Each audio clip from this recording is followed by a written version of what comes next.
For today's video ay magluluto tayo ng ulam manok na may patatas at itlog. So, balitan muna natin ng patatas at prepare na rin natin yung mga sakto. So, naglagay na rin po ako ng sibuyas, bawang habang magpapakulo ng manok. So, sabihin na rin natin ng toyo at suka, then pamintang powder.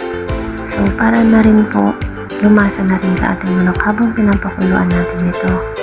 So, optional po maglalagay kayo ng asukal kasi ako naglalagay ako ng asukal konti. Then, magic sarap po. Pagdadagdag lasa lang din. So, hindi ko na ipakita kasi karga-karga ko ang aking bossing na maliit. Ayan.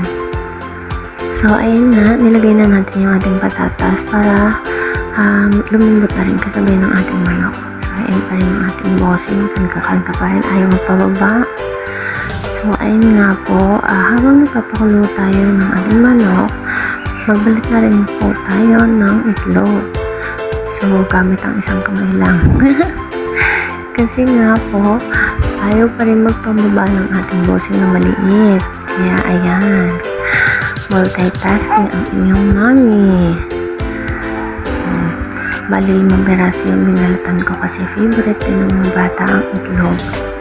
So, kaya, balatan ko na. So, malapit na rin maluto yung ating manok. Kaya, ilalagay ko na siya habang kumukulo. Ayan. Finished product. Thank you po.